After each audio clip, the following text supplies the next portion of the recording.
So my name is Stan Baines, and I am a steering committee member of the Canadian Network for Imagination and Creativity, otherwise known to us as CNIC. Our other members of our committee are on your screen grid somewhere, so please, if you wouldn't mind giving us a wave, just to let everybody know where you are. Perfect.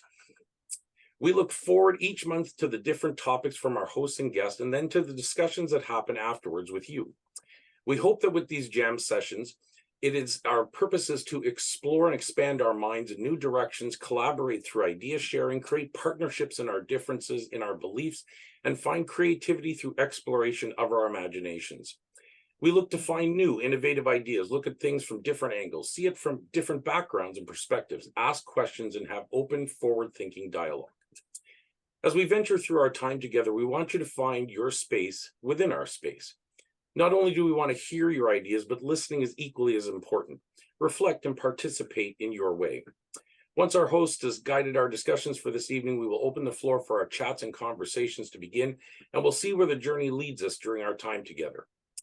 I would like to acknowledge that at this time, as a resident of Clarence, Rockland, Ontario, which sits just outside of the east end of the city of Ottawa in Ontario, Canada, that I'm emceeing our meeting on traditional unceded land of the Algonquin Anishinaabe territory and people. Yesterday we were adversaries, today we're healing. Together now we make tomorrow a journey, we travel together as explorers and lead our future as one people. As we're using Zoom as our platform, Zoom allows you to participate in many different ways. It has built-in controls that allow you to raise your hand so we can see you when you wish to join the conversation. And as mentioned before, you can add things in the chat function, which as well keeps our ideas and thoughts flowing. Share your ideas your way and join the jam. This evening, our guided discussion will be led by Goran Matic with special guest Stephen Sillet. The title for this evening, it's a long one, is Infusion Space for Configuring Opportunity Spaces and Inhabiting Workplaces. So, thank you all for listening to me, and without further ado, over to you, Goran. Thank you so much, Stan. That was a wonderful introduction. And thank you all at the CNIC for providing an opportunity to share some interesting experiences and to introduce Stephen Sillett, whom I've had a pleasure of both kind of studying with and learning with on several occasions. I'll just provide a brief background for today's exploration with Stephen. My own background initially was in technology, and I sort of spent some years constructing information systems. I was interested in physics, and I always sort of assumed that creativity and the formal sciences were somehow related, but perhaps not so directly, until I got involved at painting and creativity, and I sort of felt that maybe it was not the same as engineering. And I sort of held this view until I reached some challenges in attempting to design complex systems for healthcare, where I realized that the pure engineering or scientific mindset was not really quite sufficient. But I wasn't quite certain how to bridge these gaps, how to help solve these problems. I felt that it had something to do with creativity. Everyone was always saying, just be creative kind of thing. But I wasn't quite certain exactly how to do that.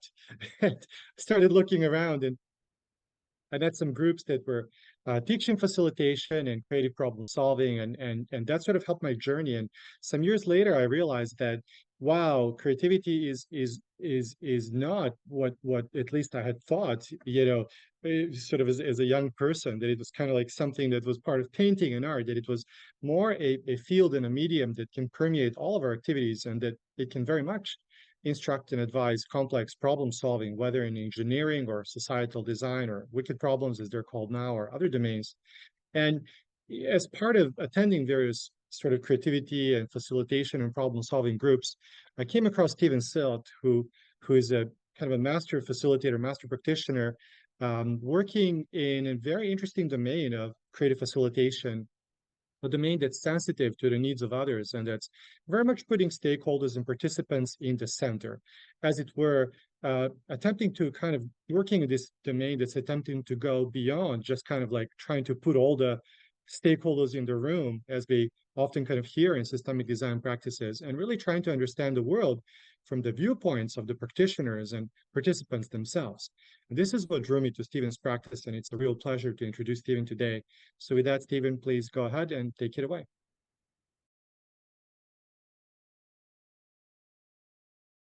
Oh, you need to unmute yourself. Thank you, Joran. Yeah, excellent. Always very eloquent, as always.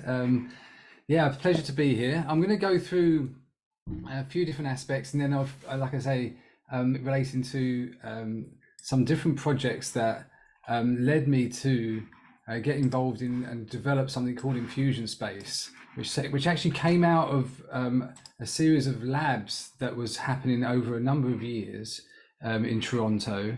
And I think that it could be quite an interesting thing to see how it ties in with creativity and innovation, because there's a challenge with that whole field in terms of how does that work tie in. And so you see my screen here. Let me just check. Is that working?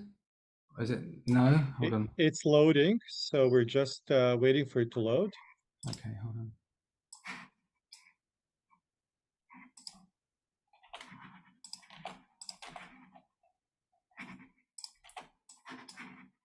Let's just check that's coming up.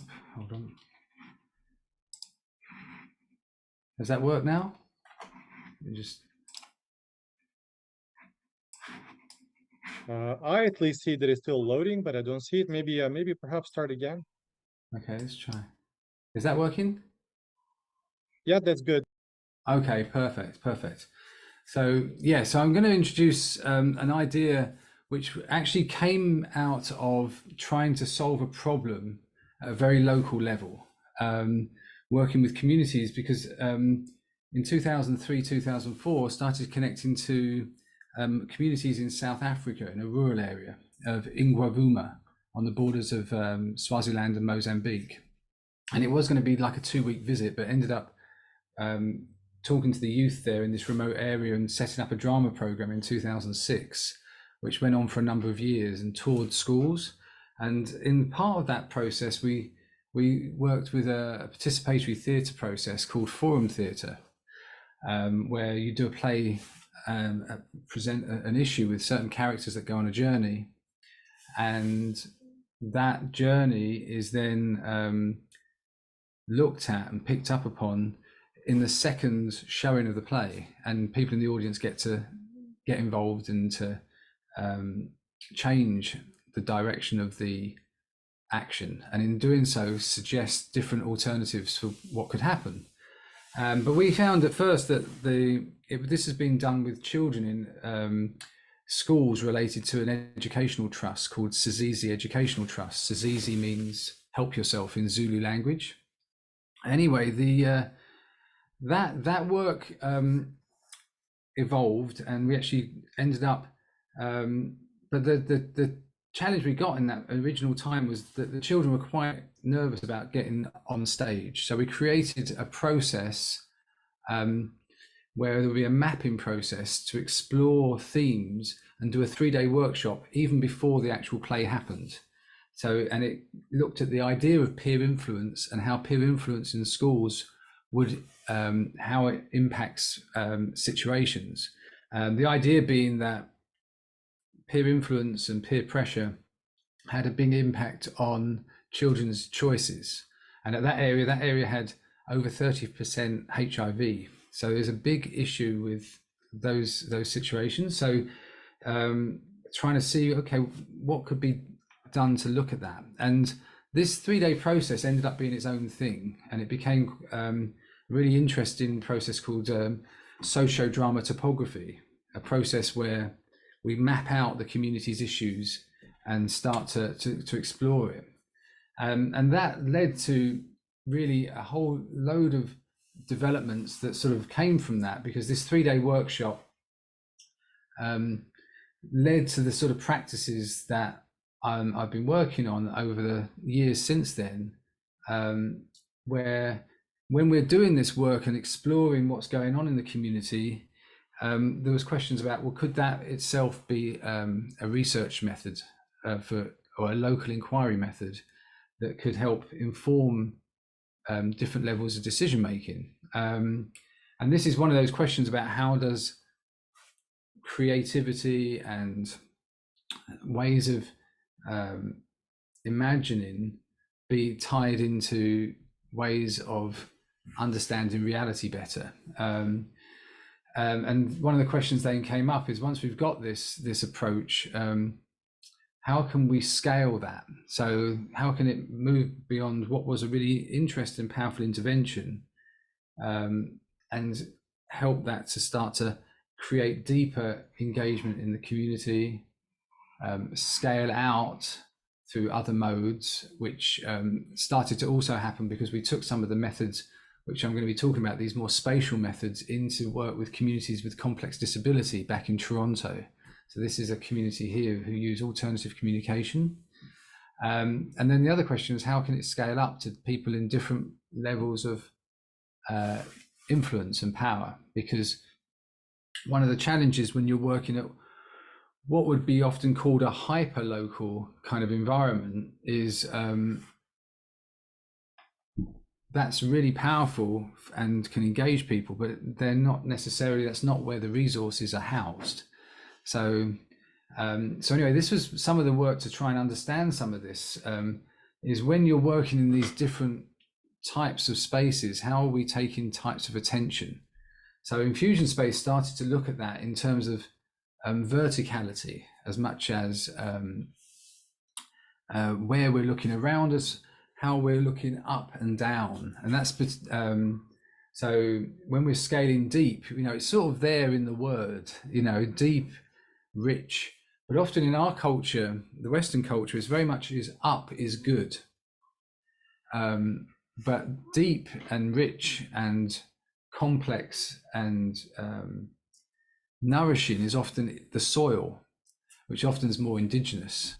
So in some ways, the way I'm looking at this is it's different ways of taking attention, and ways to understand that through embodiment and the ways that we understand embodiment. So when we have more stuff, one thing we can say about the way we understand ourselves and the way that we take our attention in places and spaces is the way that we are looking at concepts versus being really immersed deeply in situations. So this is one of the things here that was being looked at, and is where we have a more conceptual embodiment and where we have a more place-based, grounded embodiment. And a lot of it's just about the way that we take our attention. And one of the key parts of that is whether we're using language or not. So a lot of the work that happened with the mapping and that is actually the whole day is silent, and it's just working with fabrics and exploring things in a non-verbal way. But this sort of question about where are we able to take ourselves and understand how we embody space led into a whole load of stuff, which I won't get too into, but into this idea of embodied cognition and actually how the new fields of neuroscience, where essentially speaking, we're about being able to act in the world and get a grip on the world, is actually what it means to know. And therefore, a lot of how we take our attention, literally how we take our attention spatially, how we relate to our environment spatially, is going to have an impact on the way that we structure ourselves. And a lot of this can be related to what's something called peripersonal space, is one way that can be thought of. Peripersonal space is what's the kind of space that's around the body that's kind of available to interact with, if that makes sense. So one clear way of that is,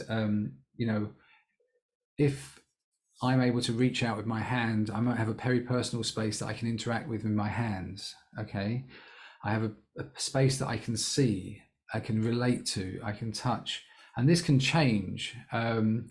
And often, like at the moment, we're quite focused in our peripersonal space, or our attention is on the monitor and a sort of a focused in thing. If we were to sit back and just take in what's behind us, what's around us, what's above us, what's above us, we can change that kind of awareness space.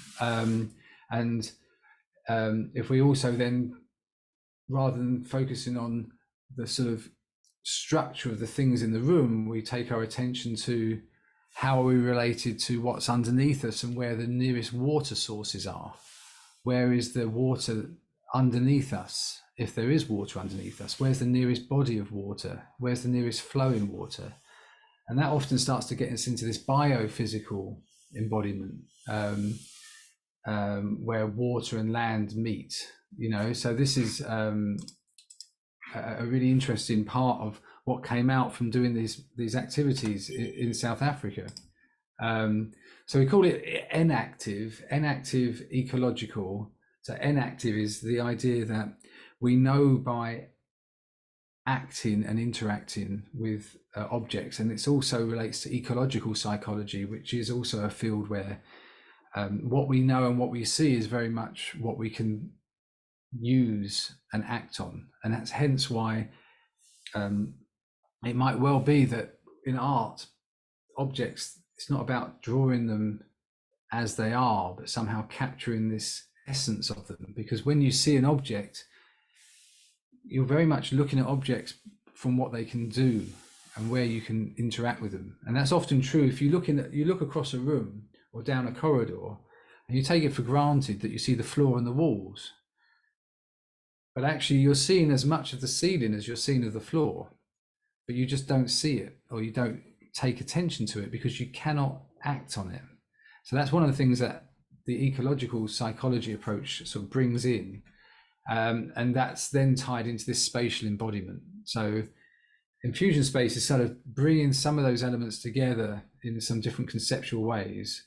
And the aim being that in the different parts of the exercise where people really connect into what it's like to have map out a theme in a space, we're trying to get this biophysical embodiment. And then how does that get brought up into spaces which is much more conceptual? And it's not that one's better than the other, but they are different. So this is one of the groups. They're doing the mapping process in South Africa for an area on water issues. So the red fabric on the floor is routes to water. So that's how they mapped out which ways they would carry water home, because they would have to go to whatever tap or well was available, and then carry the water home, because they're in a very rural area up in the Limpopo Mountains. And the fabric then, and there's roads, and one of the things with the mapping that started to really change, and it came partly from a suggestion from a visual sociologist, which is basically, you know, when I was trying to make these maps more map-like, he said, no, well, they know what it means. And that was the thing. They know what it means. They know what it means from the inside. And that's quite interesting, because maps are there to help someone on the outside navigate something in a kind of a dead sort of representative way. But when they're in there, it's alive, and they're making meaning. They know what that meaning is. So this is where this idea of the social geography or the social topography started to come up. Then, okay, so if it's not about me being able to get the sort of map that they're doing, and there's some sort of experience in there of creating some shared social topography, but I can't access it because I'm an observer on the outside, how does that work? And the way it worked was basically we make this an exploration and discovery phase of the process. So the idea is this whole phase here is not about them mapping in the traditional way, it's them exploring and embodying. And later we can always come back to that as what we could call a boundary experience, or and reflect on it in a more analytical, conceptual way. But while they're actually doing it, it's about deepening the understanding of the collective awareness of that theme in the land. Because the key thing with this activity is everyone who's in the activity needs to have a lived experience in that geography. So you don't bring people from different towns into that place and then make the map of some arbitrary place. It has to be a place that they're all living in. And so what happens is they'll have some awareness, but it's not an awareness that's something that they've articulated, and in their context as well, no one ever asks them their opinions. It's not something they've even conceptualized. But once they've done this process, they're full of thoughts and ideas about everything, because they've got this sort of, it's not really a system understanding, but they've got some sort of understanding of what it's like to be both themselves and themselves in this group and themselves in this sort of sense of this social topography of this landscape in relation to the theme of interest. So in this case, it's actually about water issues. And this was with Oxfam Australia. This project happened in Manguzi, which is also in that same part of South Africa. So this sort of ties into some of the questions about impact and ways that things work, because the question then is how can you bring some of this stuff back into other levels of influence and scale, even to the scale of maybe helping facilitators understand how to do the process. And that's a big challenge in a lot of these areas, because what we were finding at first is people were saying, oh, this is great, and they're meeting and they're talking and they understand and they're having these conversations, but they say, but we've got this war room, they call it a war room, which is kind of a brutal term, at some higher level in the municipality. And would one of these people be able to come out of that group and represent? And I suddenly realized this is what ends up happening, is how can they represent all that complexity? And also, if they're going to go off to somewhere to represent, that's not their land. That's not where the conversation was at. You know, they're going into someone else's space and another kind of conversation. So it really sort of came up with this question here. This sort of shows some of this is when you're looking at the outcomes, is this diagram sort of shows from the perspective now of the operations or the organizations at a CBO. CBO stands for community-based organization. Okay, so you've got the leaders there and they have their operations, and you've got some areas of control. So some of these activities, such as even this workshop where people are engaged in, and there's a whole area around how people connect around that. And basically there's a point at which you have to admit that you can't control what's out there.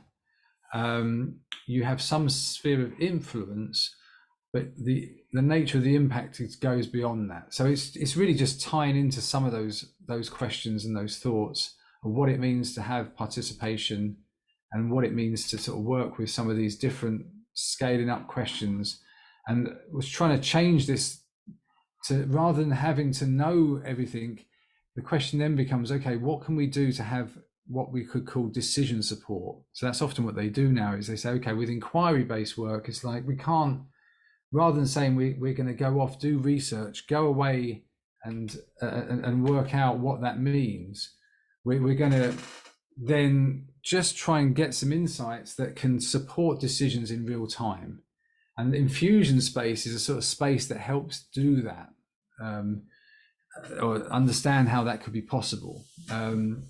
So the key thing about the Infusion Space is that this is a sort of space that can be flexible, to be able to be open to these other kinds of learnings and seeing how they can be incorporated into a kind of space of whichever domain they're going to be related to. But I'll hold it there. Maybe what I'll do is, should I just see if there's any questions or anything relating to some of that, because there's quite a lot there, and I haven't really explained what Infusion Space is, but that's okay, because it's a little bit nebulous. But the general rationale and mechanism is related to how to understand different sort of ways of informing ourselves in terms of the way that we embody meaning making, and ways that we can understand how these can be thought of in this kind of ecological way. So literally, in a very literal way, taking our embodiment and thinking, okay, rather than meaning what something's meaning as something in a book, it's like, how are we making meaningful action in space and place? and what is that like? So this kind of taking that kind of sense of embodiment. Is there anything you'd like to ask any questions on there, Goran, or anything that you'd like me to speak a bit more about? Thank you so much, Stephen. I see that Peter has a question. Peter, raise the hand. Oh, okay. Perfect. Yeah. Can you speak to what have been some of the most meaningful impacts that have emerged from this sort of approach, this work that you've been doing? Right, good question. So the actual work with the community, what really came from that was the ability to really engage more broadly. So there's this work with this process called sociodrama topography. So maybe I could speak to that. And then the infusion space has taken 10, 12 years to get to a place where it seems to be actionable outside of my own usage for when I'm doing projects. So what we found was that, like, overall there was like 2,500 children at different schools that got engaged in the peer influence workshops, and we really saw a lot more engagement from those youth, because when we were first there's quite a didactic area in terms of the teaching there, and it's literally some of them had only had schools for 10 years or 15 years. So what we found is that there was interest from the youth in terms of being part of the solution and being part of sharing some of those questions, because one of the main things, and this process is about, is not necessarily saying what you shouldn't do and what you should do, which is fairly straightforward, but what do you do in these really complex situations when you're under pressure and it's a complex situation, which was what was actually being shown in some of these plays, or what was being shown in some of these mapping incidents. So I think one of the main things that it did, as well as showing the children getting more confidence, it's kind of hard to necessarily measure that directly, because you've got a number of influences on their lives, right? So this is where there's not a cause and effect directly, but so a capacity focused approach is kind of what was taken, is like, what sort of capacities are being generated? So one of the big ones is this team, because it actually needed a team to facilitate the workshops. So we actually had 5 facilitators, because because it was a deep rural area, they were actually going in and working with a class fully for a week.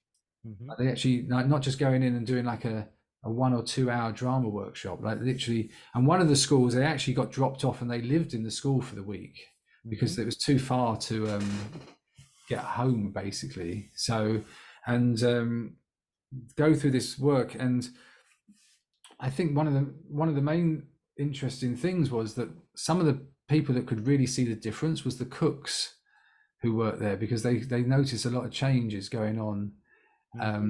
So it also shows that sometimes some of the behavioral changes that you might have are noticed by the people who are least, I don't know what you'd call senior in terms of power and influence in the world, because these cooks are cooking on an open fire. So yeah, some of those types of things were quite, Thank you. Yeah, no worries. Michael.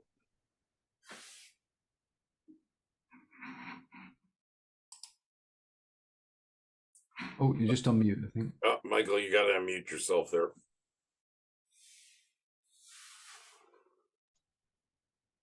Can you hear me now?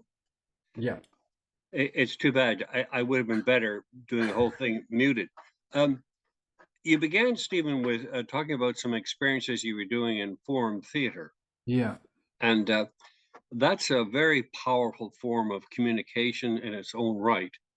And we can come at it from a number of different levels, Augusto Boal, or a lot of the work of Dorothy Heathcote and Kevin Bolton in England, about how this kind of intimate theater of participants and actors being one and the same over a period of time, and in which as they interact each other through the dramatic mode, they gain a deeper insight into issues of any kind than they otherwise would have if they just sat around in a circle discussing it.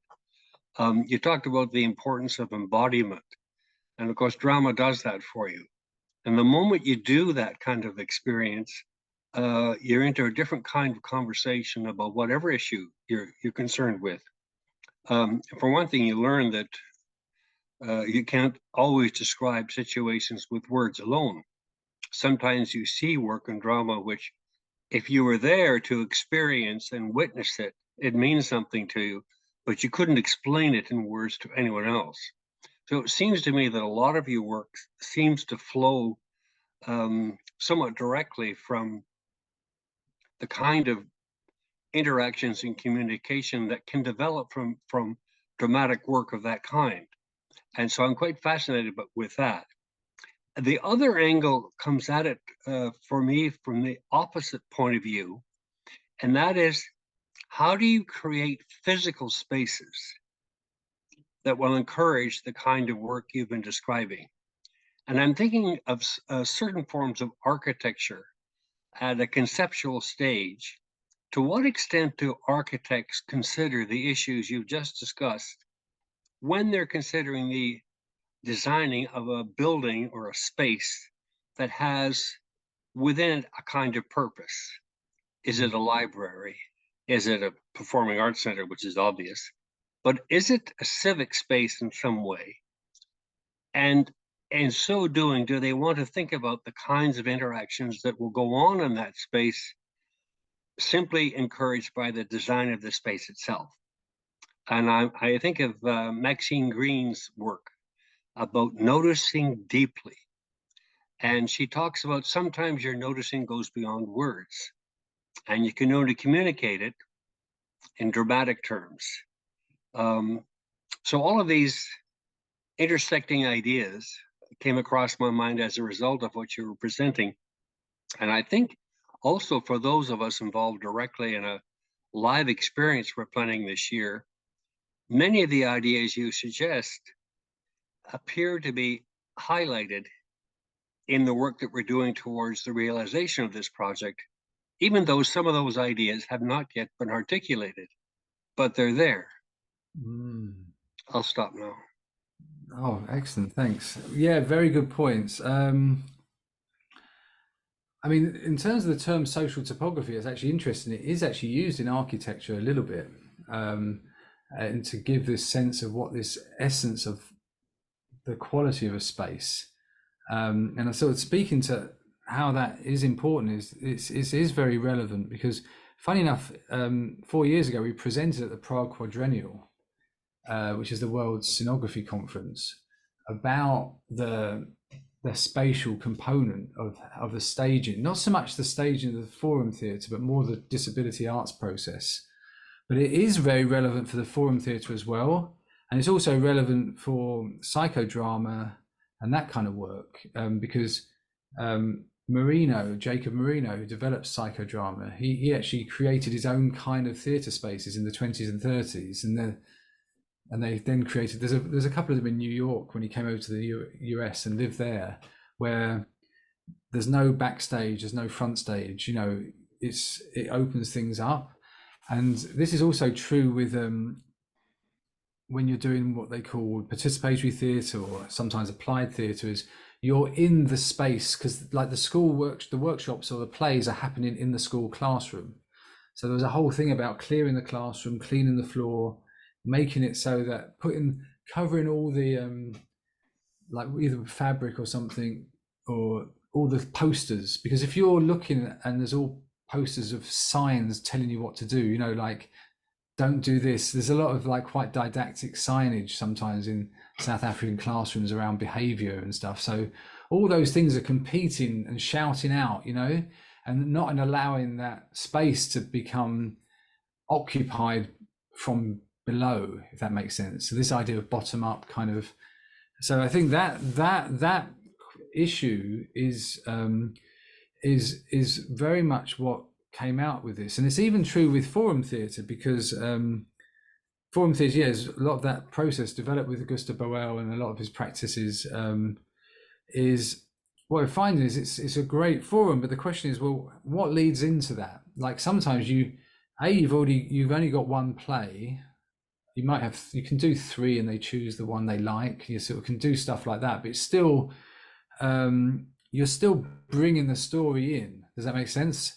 So what's happening with the 3-day process called sociodrama topography is it's almost giving people a chance to go into the rehearsal process that was used to make a play, but they're then mapping out their community that way, because they actually make image theatre, which would be also part of that contextual drama like Gavin Bolton did, and sort of exploring that, because then the real interest is what is happening in their world, and in the case of peer influence, is obviously maybe to try and influence behavior change and try to understand that. But then when you did it with water issues, it was actually, well, how could that inform water engineers in terms of what?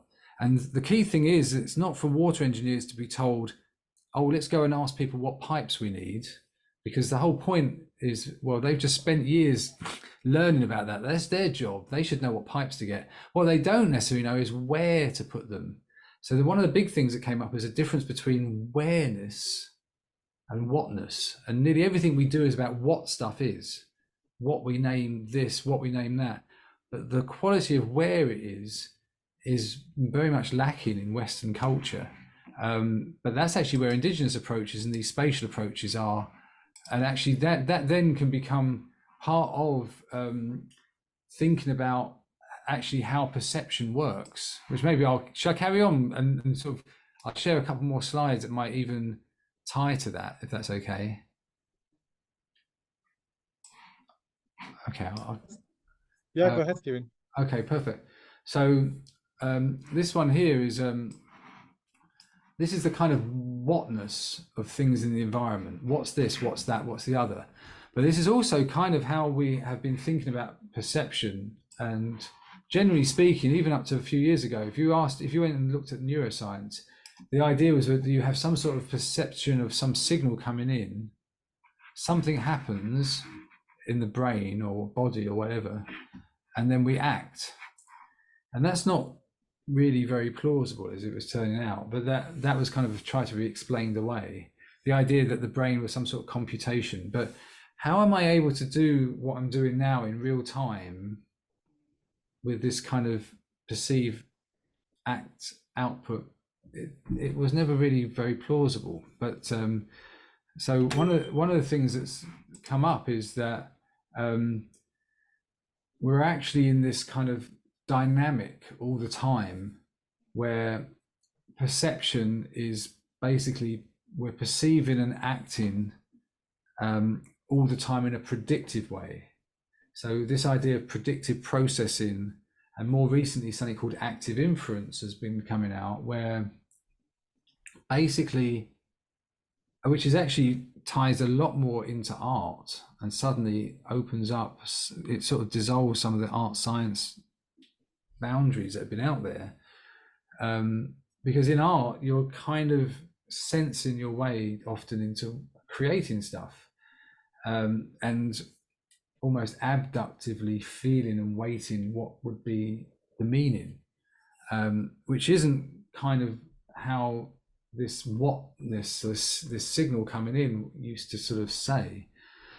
So this is kind of how this gets brought into Infusion Space, is almost you've got different ways that these action predictions are happening, and the top one there is where it's centered around the head, and particularly vision, which is often with metacognition. So you both see things around you, but then you also sense these kind of meta symbols almost.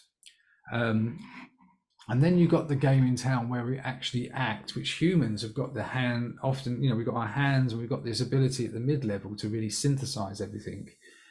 And then we've got the sense of how we feel ourselves in the landscape. So this becomes quite relevant to some of these questions about synthesis. So adaptive active inference casts predictive processing. So as this integrated well, there's a lot of words here, but basically you start to get into this active process, which is actually quite intuitive in terms of imagination, and actually casts all thought as some kind of imaginary process. The difference is in real time that it's happening in a dynamic coupling to an environment that's actually in front of us. So we are dynamically perceiving and predicting the most likely causes of what's around us. And generally speaking, if we're in good health, that's a fairly stable sense. I don't just see little blotches of the room. I'm seeing the screen, I'm seeing it. I just sort of sense that I'm seeing this whole panorama of the room. But if you actually look at what the eyes are doing, they're just seeing and rubbing the texture and getting the texture of little parts of the room. And the rest of it's because I have a knowledge of what this room probably would be like, and I'm filling it in. Almost like if someone's going in and painting a little bit of a painting and then going out to see what it's like. If you were doing that really, really fast and really, really efficiently, and it was like part of your biology, you would start to see what you see around us, right? And that's tied into what we feel and how we are. So active inference starts to give a reasoning for that, and even does computational ways of showing that it's plausible. And that's, some of those things, then what that also shows us is that some of these predictions that are going on are within the sort of range of the speed at which I'm talking to you now, you're listening to me, and we kind of experience things and we talk about things and we make stories about things. But there's also stuff going on that I'm sensing, and I've got a feel for those, but I'm not necessarily aware. Some of them are just going on too fast. Some of them are going on, a lot of them, what we would call subconscious processes, okay? But these processes are all important. So what's going on in my stomach, what's going on with my heartbeat, and what's going on for other parts of my biology all comes into play, as well as the environment. So there's essentially a mind-body environment dynamic going on all the time, and that is tied in really nicely with Infusion Space, because that's like that I'm coming at it from the other direction, because they were coming at this from trying to understand how the brain works and switching it around to make it about predictions, and I was trying to understand what's going on in one of those maps where everyone's on the inside, and they're trying to get a sense of what that quality of a social topography is. And I think that's where it becomes quite interesting, where if that quality is now thought of in terms of what is the experience from the inside, you're actually starting to get to a very different way of knowing to what most knowledge is about, which is observing stuff from the outside. And that's why a lot of arts-based methods are quite useful for people to get a sense of their own identity, their own sense of where they are, who they are, and who they are as a group. And it's plausible now in terms of actually first principles why that works. It works that way because effectively the art process is about generating what's it like to be inside an experience and actively generate something in many cases, as opposed to looking from the outside on stuff. So I don't know if that makes sense, but that's one of the key sort of aspects that's really connected to some of this. So the environment, and you kind of get these dynamical states where you're generating and observing, and it's all coupled together. There is no outside and inside, if that makes sense.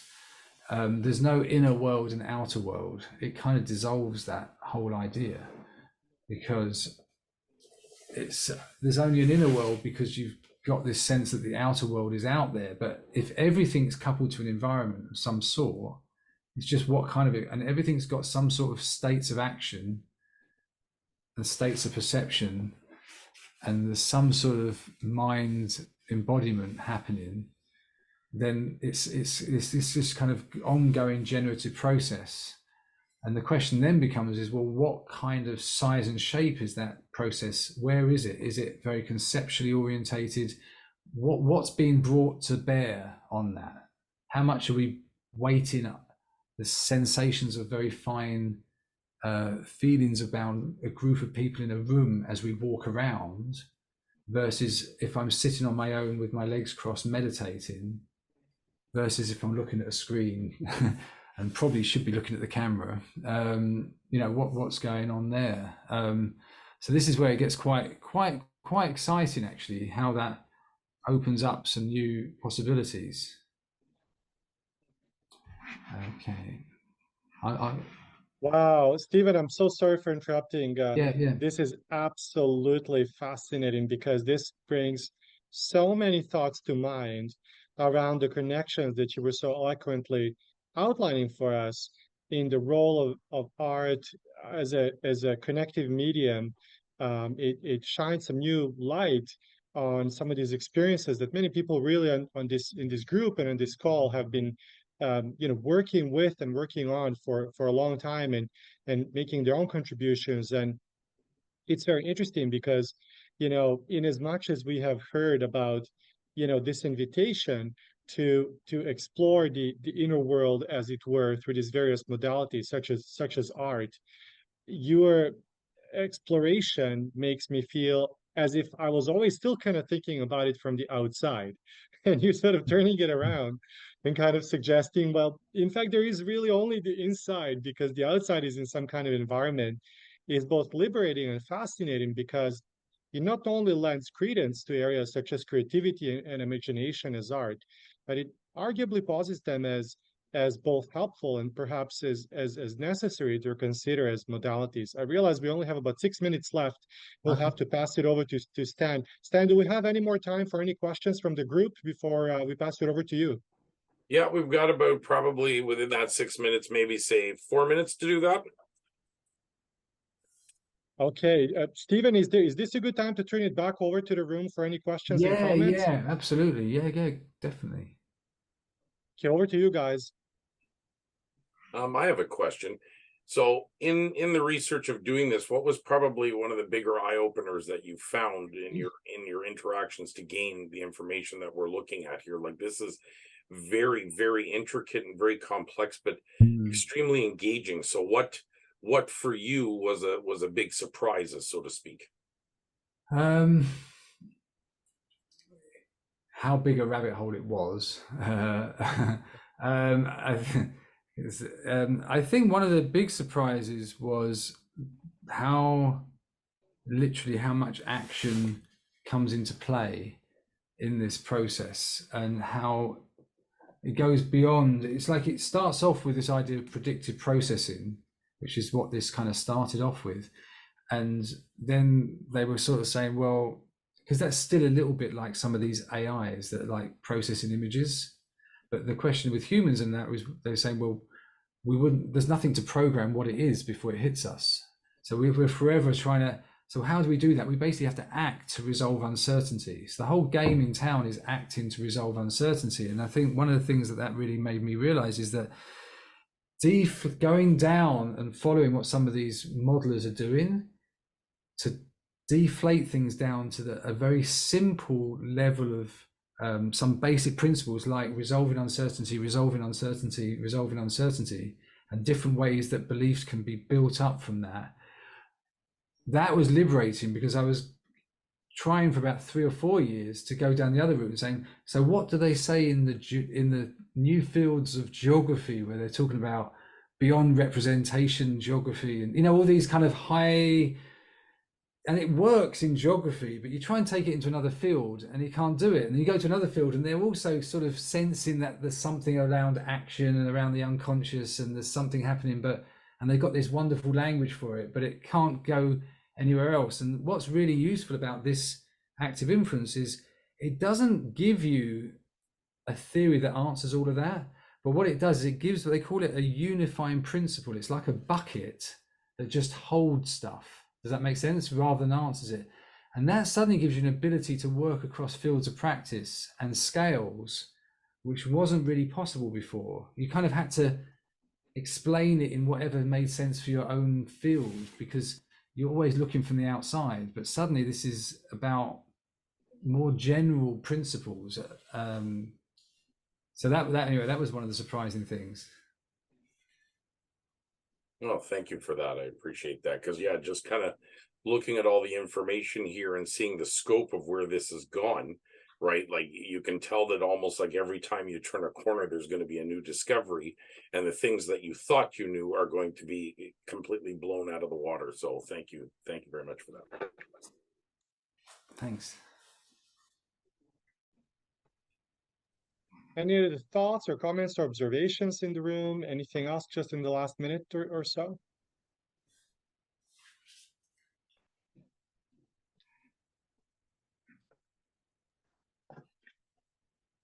Well, if you want to give us a quick closeout there, Goran, I'll take over after you. Perfect. I would be happy to do that. Well, thank you so much, Stephen Sillett, for this fascinating sharing. As Stan said, this is really, really rich and touches upon many, many interesting areas that I think these thoughts will stay with us for quite a while. Thank you for such a wonderful presentation, and thank you everyone for your insightful and thoughtful questions and comments, as it was wonderful. Back to you, Stan. Excellent. Well, we have reached that magic time in our evening where we must bring things to a close. So I want to thank you all for discussions this evening, and thank you to Goran and Stephen for guiding us. And wow, what an amazing journey we had, and what a great way to launch back into our series for this year. So as committee members, we do look forward each month to our idea jams. We are very excited to get back in here, and we're looking forward to the things that are coming up next month. So if you're looking for more information and other media links as to what Scenic is up to, including our past idea jams, please visit our website at www.canadiannetworkforimaginationandcreativity.com. Here you're going to find the links to register for the idea jams, bios, and other helpful information about us and things that are coming up. Now, for those of you that are into some really neat podcasts, our good friend Alexis is hosting a great series of podcasts on Spotify and Apple Podcasts called Finding Creativity with Alexis Milligan. She's been interviewing many different people on creativity, and it's a really engaging and interesting listen. And it's part of our broader family of things that we're doing. So check it out. It really is a good listen.